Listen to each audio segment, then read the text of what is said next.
So I'm presenting the rock slope, the slope stability aspect of the design that Rima presented before coffee break.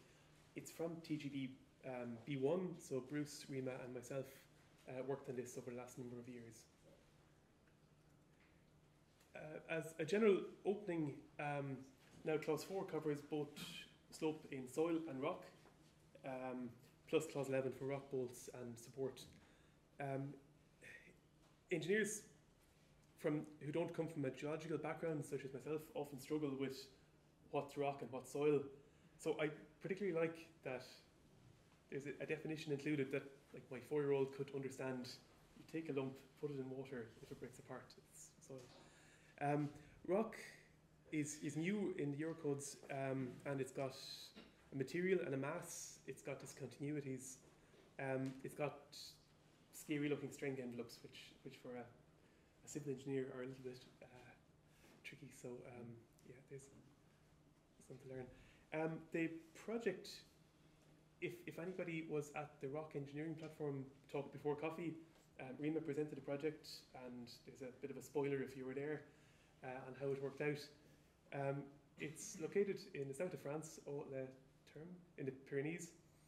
It's in a granite and gneiss, a very fractured rock type. And the presentation will focus on this passage, this Reilly, which is a large rock cutting on a large national route. This is how it looks today. It's a very, very impressive structure. And it was covered, I guess the actual design was covered by Rima earlier on. The project is presented in a very impressive paper, and again another one of Didier Reilly's projects, and I believe it's still there standing. The paper is worth a read. It's a very impressive paper. So I'm laying out the presentation roughly in line with the headings under Annex B4 of Eurocode 7 Part 1, what should be in a GDR. So Part 1 was the project information. Part 2 is evaluation of the available information. So we go back to Clause 6 and 7 of EN 1997 Part 2 to figure out what we need to know about rock, and Clause 8 covers rock strength envelopes. Investigation depth, EN 1997 Part 3, gives a minimum depth, a D-min, for investigation of slopes, cuttings and embankments. And in Clause 5.4 gives a scope to reduce D-min in certain cases. So what we have for investigation for this project is 4 boreholes up to 42 metres deep. The cutting overall is 42 metres, but I think this is an example of a case where the allowance to reduce the level of investigation is justified here. So we also have optical borehole televiewer data, UCS and tension tests. We've got 5 number shear strength tests on natural joints, and I'll come back to the significance of that later. And 11 actual scanline surveys of the actual joint sets revealed during the work. Included in evaluation of available information, I'm including the work to determine the slip plane geometry there. So we're convinced that the main instability for this structure is a discontinuity based instability, a wedge stability.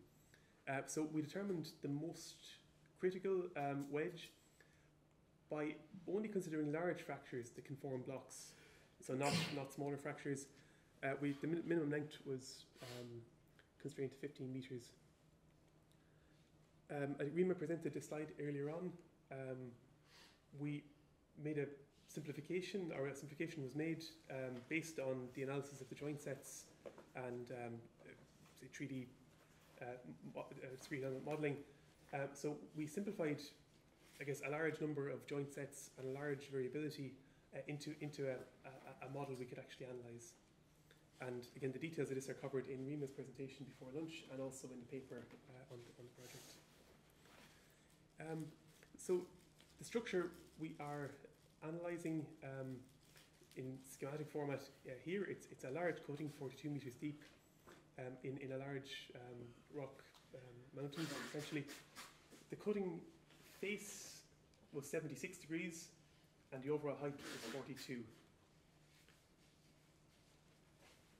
And again, we simplified our model very much down to something that could be analysed as a geotechnical structure using the partial factored method. So going back to the structural design, EN 1997 Part 3, Clause 4.5.3 gives a checklist, a helpful checklist of what one must consider for a rock slope. This has been discussed earlier on. I won't go into detail, but it lists a checklist of things that the designer shall check, and it's up to individual practice and the individual case which ones of these are the critical ones. One thing I'd like to highlight is that the verification of a rock slope shall be based on mapping and documentation from site inspection and testing. So that's, I think, something new, and it puts the onus on the designer to actually go and visit the site.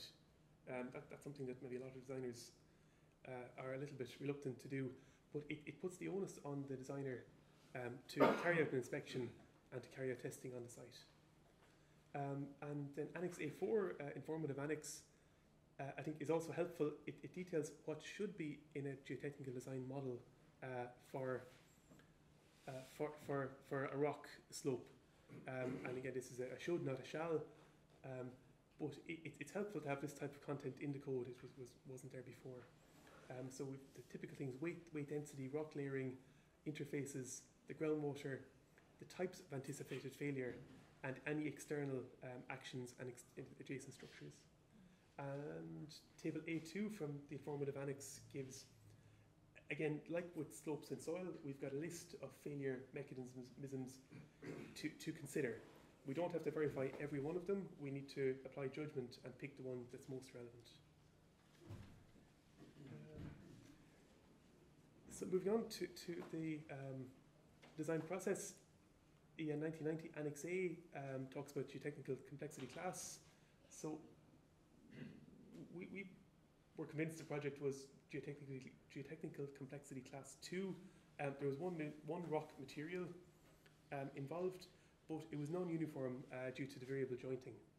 So it wasn't complexity 1, and we were kind of sure it wasn't complexity 3. The consequence class, we selected consequence class 3 because it is a major national road leading to a geotechnical category 3. So having been to some presentations today and yesterday, it might appear that every project is now category 3. I don't think that's the case. I think that these projects were selected because they were interesting, which normally means complex. So from examples that I've looked at, I would think that the same number of projects will be still category 1, category 2, category 3. I don't think it's going to change much practice. So the design values represents the values of the ground properties. There's more detail in the report. We chose nominal values for weight density and joint cohesion.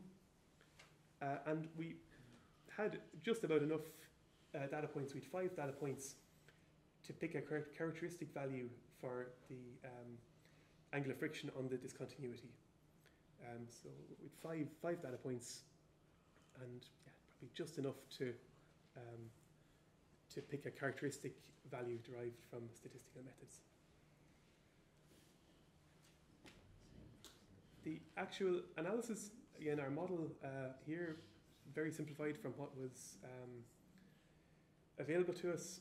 We have one wedge at an angle of inclination here of 54 degrees, the dip angle of 54 degrees. The critical sliding plane was 17.3 meters long, dip 54. We applied the VC3 and M2, so the MFA partial factors, to the resistances. And just to point out for the rock problems, table 4, 4.8, it provides new partial factors here for rock material and rock discontinuities. So we're working with a discontinuity controlled problem. So we used the shear strength discontinuity gamma tau, this and the coefficient of residual friction tan phi dash this partial factors for the verification. Yeah.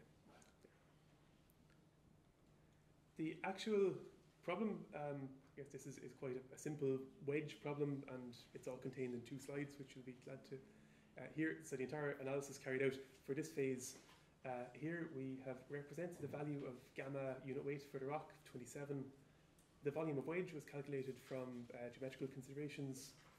We have our dip angle partial factor of 1, giving us the weight here, and the driving force, so the effect of the action, the driving force of just over 1,000 kilonewtons per meter. And the resisting force, bearing in mind our consequence class CC3, we have an additional Km factor on the partial factors for the materials. We have the same weight of block. The single source principle allows us to consider the same weight and the same partial factors. Our area of sliding plane is quite simple. Our representative friction angle chosen from the characteristic value. The coefficient of, the cohesion value. We calculate the partial factor for the coefficient of residual friction, gamma tan phi is 1.2 and 1.375 for the shear strength on the discontinuity, giving an overall resistance for friction of 429 and for cohesion of 60.9. Overall, 492 kilonewtons per meter resistance. Then applying the verification formula 8.1 of EN 1990, we find I think as we expected, the driving force is greater than the resisting force, and we have a problem. So finally, then the final technical thing, implementation of design. So it's, I think maybe something new in the GDR layout, and I think for designers it's extremely helpful to say, right, have you checked how this is implemented? As the effect is greater than resistance, rock bolts are required, and this is demonstrated from the presentation earlier and from our report. So that is it. Thank you for your attention, and this is the last session, so any questions we can take them now.